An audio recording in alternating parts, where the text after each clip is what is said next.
Hello students, I'm Mr. Ruffler, a high school chemistry teacher, and welcome to the channel. In this series, we're working through the brand new New York State chemistry regents for June 2026, cluster by cluster. In this video, we'll tackle the urban island heat cluster. If you're looking for a different cluster, just check out the playlist linked in the description where you'll find step-by-step walkthroughs for the rest of the exam. Let's get started. If you've been following the series, you know exactly what I'm going to say. We're going to read the cluster word by word, and then we'll have to come back and refer to it in the questions. Right, so urban heat islands. The urban heat island effect is found in areas with high population densities. This occurs when temperatures in the urban areas are significantly warmer than the surrounding regions. The temperature is increased because each material absorbs heat in its own way, causing some to warm more quickly than others. The urban heat island effect makes the impact of global climate change more severe, leading to higher temperatures and more frequent and intense heat waves in cities compared to rural areas. Figure 1 lists the specific heat capacities of natural and man-made materials found in urban environments. An urban school has 2 soccer fields, a practice soccer field covered with natural grass and a game field covered with artificial turf. On a hot day, both fields absorb the same amount of energy. A brick sidewalk connects the 2 soccer fields at an urban school. A single brick in the sidewalk has a mass of 1.95 kilograms.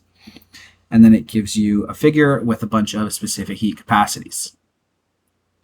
Question 19 says, make a claim which soccer field will experience greater temperature increase after absorbing the same amount of heat. Cite evidence to support your claim. So immediately what I want to do is think about the different soccer fields that we just read about, and let's think about what they are made of. So if we go back, it says that we have 2 fields. One has natural grass, which is listed in your table right here, and the other one has artificial turf, which is also listed in your table. Okay, so we see that the specific heat capacity for artificial turf is lower. You have a lower specific heat capacity. This means that the artificial turf is going to heat up a lot faster.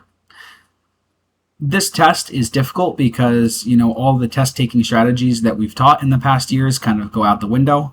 But here's a practical one for you, and really in all of your physical science classes. If you don't know the relationship between specific heat capacity and the temperature change, let's just do a hypothetical equation and think about the temperature change, right? There's nothing stopping you from writing Q equals MC delta T for both of them, because this is the heat equation that we use when temperature changes. We can plug in an arbitrary value for Q, as long as it's the same, because it says that they absorb the same amount of heat. We can set the mass as whatever we want. So let's set it as 1, keep that the same. We'll plug in the numbers for specific heat capacity. So if we say that this is grass and this is turf, let's plug in the 3.000 for that. And let's plug in the 1.920 for this. And let's find the temperature change. Solving for delta T, we see that the turf increases its temperature a lot more than the grass, right? And we can kind of relate that back to specific heat capacity. So my claim is going to be that the turf field experiences the highest temperature change, or I will say the highest temperature increase. And then for evidence, remember, we want to be really specific with the evidence that we use, because it's asking us to cite evidence to support our claim. So we can take one of 2 approaches. Our evidence can be just listing the specific heat capacities. Like we could say grass has a specific heat capacity of 3.00 and turf has one of 1.920. Make sure you put the units as well. Or you could say artificial turf has a lower specific heat capacity than grass. It is important to keep in mind that you must be comparing the 2, right? You can't just say turf has a really low specific heat capacity, because you're asked to cite this evidence and compare these. And it says on the grading key that you must have at least 2 numbers or comparative language. So here in my answer, you can see I kind of just wove the two accepted responses together. All right, moving along. It says, what amount of energy is absorbed when the temperature of a single brick increases from 20 to 35 degrees Celsius? All right, we have a temperature change. So if we're looking at our heat equations, we have these three to choose from. The only one that has a temperature change is Q equals MCAT, so that's what we're going to use. We have to go get some information from the passage, though, don't we? Because we don't have enough. What we can solve from this is that the delta T is going to be equal to the final temperature minus the initial temperature. So 35 degrees Celsius minus 20 degrees Celsius is going to give us a delta T of 15 degrees Celsius. So you can plug in for that. We're solving for the amount of energy absorbed, so we're solving for Q. We need to rely on the passage to give us the mass and the specific heat capacity. Well, if we go back here, we can see that a single brick in the sidewalk has a mass of 1.95 kilograms, and the specific heat capacity of a brick is 0.84. So let's plug that in.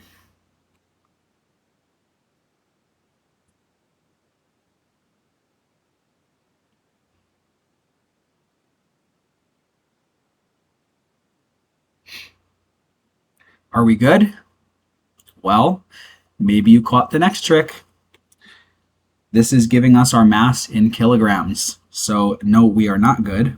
We need to go back and convert that to grams.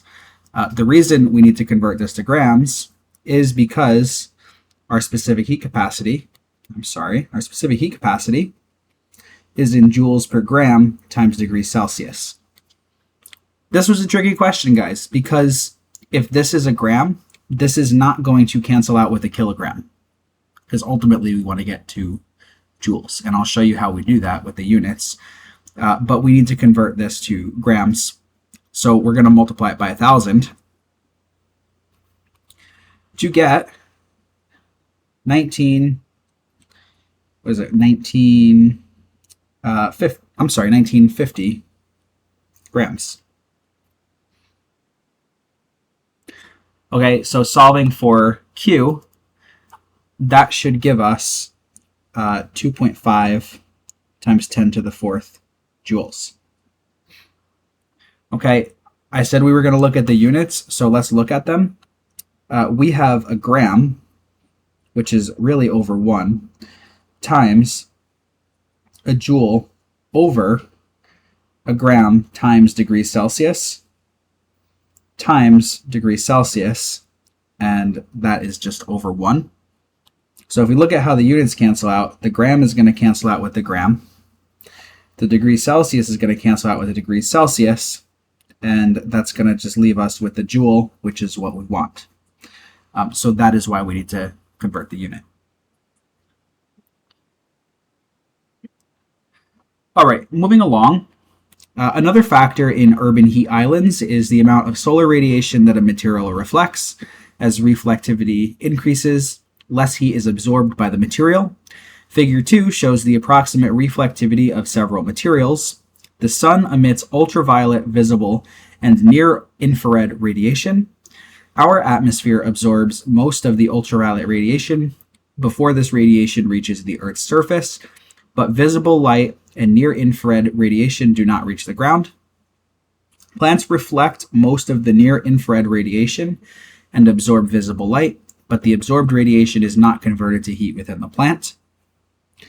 It gives us a figure with a bunch of different reflectivities, and then it says which range of wavelengths approximately corresponds to the radiation absorbed by the plants.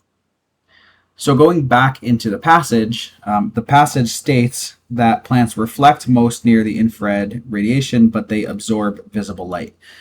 So once you know this, you really just need to figure out what's the wavelength in nanometers of visible light. If we go to the reference table, where we have the electromagnetic spectrum, here's our visible light, and it's important enough where it's broken up a little bit further so we can further study the colors and the wavelengths of specific colors. However, the wavelengths are listed in meters, hopefully your teacher did this with you this year, and you would see that you can get the nanometers simply by moving the decimal 9 places. Doing so will give you a wavelength of 400 to 700 nanometers for visible light. If we go back to the question, that is choice 2. All right, question number 2 says, which strategies are effective ways to minimize the heat island effect in an urban community? Choice 1, we can use light-colored paints on the building. Choice 2, we can increase the number of grassy areas. Choice 3, we can replace concrete sidewalks with brick. And choice 4, we can increase the use of wood in place of brick construction. I'm not sure where your mind goes when you read this question, but my mind goes back to the last table, because we figured out that if you have a lower specific heat capacity, you're going to increase the temperature a lot more. So we can at least evaluate 3 and 4 from that previous table. So let's go ahead and do that. So choice 3 says replace concrete sidewalks with brick. We go back here. Actually, we don't have concrete, do we? So that wouldn't be good. Choice 2, increase the number of grassy areas.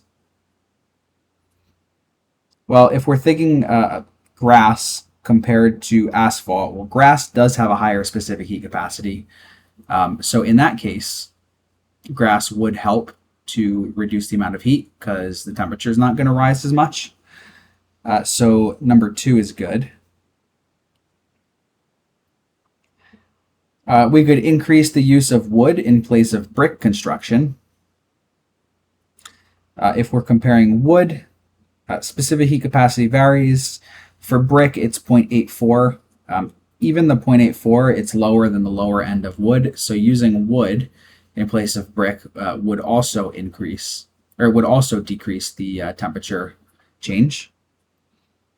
So choice 4 is good. So let's see what we can knock off that doesn't have 2 and 4. Choice 1 doesn't have 2 and 4. And choice 4 doesn't have 2 and 4. Okay, so then we have to think about 1 and 3.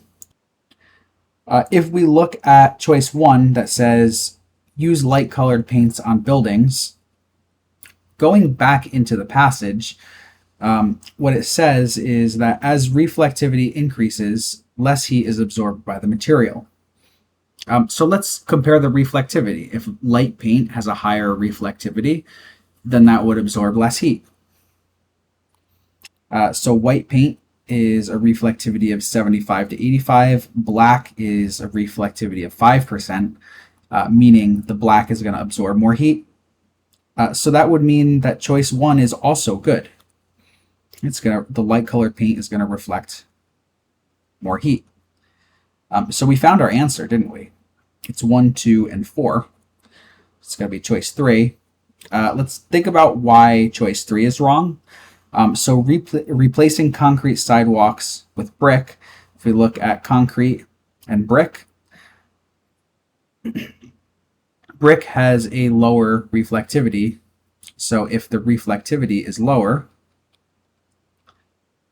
according to the passage, the heat absorbed is going to increase.